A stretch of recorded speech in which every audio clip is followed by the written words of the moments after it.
कादम्बरी हुई आजाद और बदल गई पुष्पा की पूरी जिंदगी। कादम्बरी ने साम दाम दंड भेद सारी ही चीजें लगा दी थी ताकि वह जेल की सलाखों से बाहर आ जाए। यहाँ तक कि वह तो दिलीप का भी इस्तेमाल करना चाहती थी। और वहीं पर ही पुष्पा, जो कि अपने ही घर के मामलों में उलझी हुई है, वह इस केस पे फोकस नहीं कर पाई और उसने अपनी जिंदगी की सबसे बड़ी गलती कर दी। अपनी जानी दुश्मन को जेल की सलाखों के पीछे नहीं रख पाई और अब यही दुश्मन, यही कादम्बरी पुष्पा की जिंदगी बर्बाद कर देगी। लेकिन आखिर ये चमत्कार हुआ कैसे, आइए जानते हैं आज के स्पेशल एपिसोड में। तो बिना किसी वक्त गवाए चलिए पुष्पा इम्पॉसिबल के लेटेस्ट एपिसोड का रीकैप शुरू करते हैं। कहानी की शुरुआत होती है बापूद्रा और चिराग से, यानी वापस से हमें बापूद्रा और चिराग यानी बाप और बेटे की जोड़ी देखने को मिल चुकी है और यह जोड़ी आगे जाके बवाल खड़ा करने वाली है। खैर, ये दोनों सीधे पहुंच जाते हैं सिटी हॉस्पिटल और वहां पर पहुंचने के बाद ये मिलते हैं मनवा के एचआर से। अब क्योंकि चिराग तो अपनी यूनिफॉर्म में होता है, इसलिए एचआर भागा भागा इन दोनों के पास आ जाता है। एचआर कहता है कि बोलिए सर, आपको क्या प्रॉब्लम है, हम कैसे आपकी मदद कर सकते हैं। चिराग और बापूद्रा समस्या बताते हैं कि आपके यहाँ पर एक लड़की काम करा करती थी जिसका नाम था मनवा, लेकिन आजकल वो काम पे नहीं आ रही। उसके माता पिता ने हमें कंप्लेन करी है। कंप्लेन ऐसी है कि इस हॉस्पिटल में लोगों को हरास किया जाता है। जो भी कोई बाहर से यहाँ पर काम करने के लिए आता है उसके साथ बदतमीजी करी जाती है, उसे नीचा दिखाया जाता है। इसका मतलब ये है कि आप लोग हॉस्पिटल में पॉलिटिक्स खेल रहे हैं, इसके खिलाफ लीगल एक्शन लिया जाएगा। ये बात सुन के तो एचआर डर जाता है। एचआर कहता है कि नहीं सर, प्लीज ऐसा मत करिए, हम कोशिश करेंगे कि मनवा यहाँ पर वापस आ जाए। उसे एक बापूद्रा कहता है कि कोशिश नहीं करनी, जिसने भी मनवा की बेइज्जती करी है,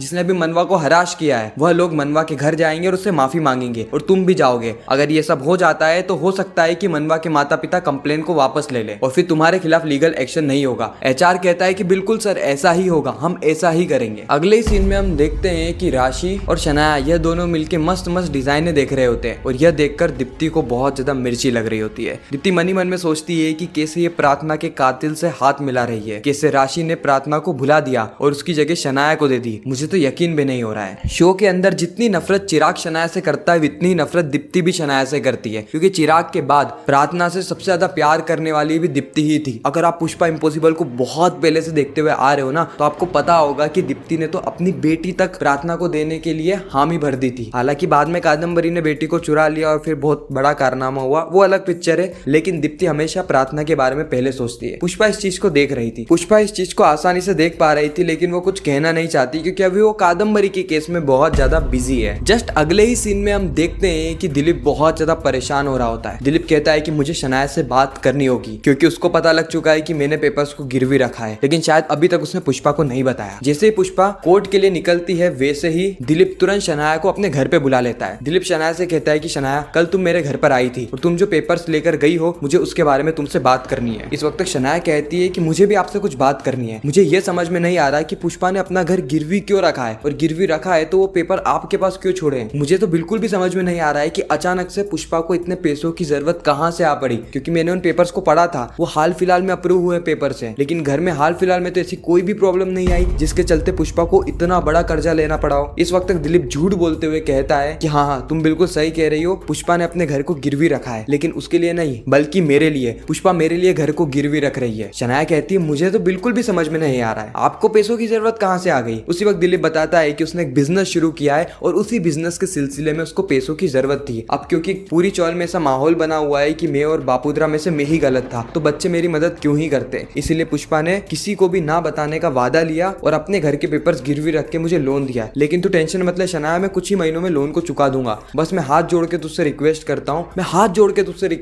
हूँ कि तू ये बात ना तो पुष्पा को कहेगी, क्योंकि अगर उसे पता लग गया तो उसे बुरा लगेगा, साथ ही ना ही ये बात किसी और को कहेगी। शनाया कहती है कि नहीं, आपको हाथ जोड़ने की जरूरत नहीं है, बिल्कुल भी जरूरत नहीं है, मैं ये बात किसी को भी नहीं कहूंगी, साथ ही मैं आपको पेपर्स लाकर भी दे देती हूँ। यहाँ पर हम साफ तौर पे देख पा रहे हैं कि एक झूठ को छुपाने के लिए दिलीप झूठ पे झूठ बोले जा रहा है और यही झूठ की इमारत एक दिन दिलीप पे बहुत तेज रफ्तार से गिर जाएगी और शायद उसके बाद दिलीप कभी खड़ा भी ना हो पाए, क्योंकि भरोसे के साथ साथ दिलीप पे फ्रॉड का केस भी लग जाएगा। फ्रॉड से याद आया, कोर्ट के अंदर कादम्बरी फ्रॉड करने की कोशिश कर रही होती है, तो पुष्पा साफ पर्दाफाश करते हुए कहती है कि मेरे पास सबूत है जिसके चलते मैं यह बात साबित कर सकती हूँ कि विश्वनाथ जी की पूरी कहानी झूठी है। अरे इन्हें तो पैसे देकर यहाँ पर बुलाया है ताकि ये कादम्बरी का इल्जाम अपने सर पे ले ले और कादम्बरी इन्हें मोटी रकम दे, एक ऐसी रकम जो कि ये जिंदगी भर भी कमा नहीं पाएंगे, और इसके बदले में कादम्बरी को मिल जाएगी आजादी और देश के साथ हो जाएगा अन्याय, जुगल के साथ अन्याय हो जाएगा। जज साहब कहते हैं कि आप अपने सबूत को पेश कीजिए। पुष्पा एक रिकॉर्डिंग सुनाती है जहाँ पर कादम्बरी खुद ही ये बात कह रही होती है कि विश्वनाथ की पत्नी तो किसी को मिल ही नहीं सकती, क्योंकि विश्वनाथ की पत्नी है ही नहीं। पुलिस क्या कोई भी उसे ढूंढने की कोशिश करेगा ना, तब भी वो नहीं मिलने वाली। ये रिकॉर्डिंग सुनने के बाद तो सभी लोगों के पांव तले जमीन खिसक जाती है। लेकिन असलियत तो ये है कि यह भी एक षड्यंत्र था, कादम्बरी का षड्यंत्र, जिसके अंदर पुष्पा फंस गई। आखिर पुष्पा ने कैसे समझ लिया कि कादम्बरी इतनी आसानी से उसे सच बता देगी। पुष्पा को लगा कि ये गेम बहुत आसान है, लेकिन यह गेम इतना ही पेचीदा निकला। खैर, इस तरफ कादम्बरी का वकील कहता है कि यह बातें झूठ है। उसके बाद जब कादम्बरी से पूछा जाता है तो कादम्बरी कहती है कि ये मेरी आवाज तो सच्ची है, लेकिन जो मैं शब्द बोल रही हूँ ना, ये मेरे शब्द नहीं बल्कि पुष्पा के शब्द है। मुझ पे पुष्पा के द्वारा दबाव बना गया था सारी ही चीज को बोलने के लिए। इस वक्त तक पुष्पा इसके लिए साफ इनकार कर देती है, लेकिन कादम्बरी का वकील कहता है कि जज साहब, हम सारे सबूत और गवाह पेश कर सकते हैं, जैसे विश्वनाथ जी की वाइफ। ये बात सुन के पुष्पा के पांव तले जमीन खिसक जाती है। और अभी तो बहुत कुछ होना बाकी था, क्योंकि विश्वनाथ की वाइफ वहां पर आ जाती है। और इतना ही नहीं, बल्कि जब इन दोनों की शादी हुई थी, विश्वनाथ की और विश्वनाथ की वाइफ की, उस वक्त जितने भी लोग वहाँ पे गवाह के रूप में मौजूद थे, साथ ही पंडित जी जिन्होंने पूजा करवाई थी आज से 11 साल पहले, वो सारी की सारी चीजें कोर्ट के अंदर पेश कर दी जाती है। यह पुष्पा के लिए एकदम out of the box scene था, यानी उसने कभी नहीं सोचा था कि विश्वनाथ जी की वाइफ भी यहाँ पर पेश हो जाएगी, साथ ही गवाह भी पेश हो जाएंगे। और पुष्पा इसके लिए कभी भी तैयारी करके नहीं आई थी। वो तो ये सोच रही थी कि कादम्बरी कुछ दिन का समय और मांग लेगी, लेकिन यहाँ पर तो एक अलग ही खेल हो गया। जब पुष्पा कुछ दिन का समय और मांगती है तो जज साहब साफ इनकार कर देते हैं और कहते हैं कि मैंने पहले ही ऑलरेडी 7 दिन का समय दिया था आपको सबूत और गवाह को इकट्ठे करने के लिए, लेकिन आपने उल्टा कादम्बरी जी पे दबाव बनाया, आपने उल्टा इस केस को पलटने की कोशिश करी। इसलिए अगर आपके पास और कोई सबूत और गवाह हैं या कोई बातें हैं या तर्क है तो आप यहाँ पर रख दीजिए, नहीं तो यह कोर्ट अपना फैसला सुना देगी। ये बात सुन के पुष्पा कहती है कि जज साहब, मुझे विश्वनाथ जी की वाइफ से कोई सवाल जवाब करने हैं। उसके बाद पुष्पा विश्वनाथ जी की वाइफ के पास जाती है और उनसे सवाल जवाब करना शुरू कर देती है। इस तरफ हम देखते हैं मनवा को। मनवा की तो लॉटरी लग जाती है चिराग और बापूदरा के चलते, क्योंकि खुद एचआर मनवा के घर आ जाता है।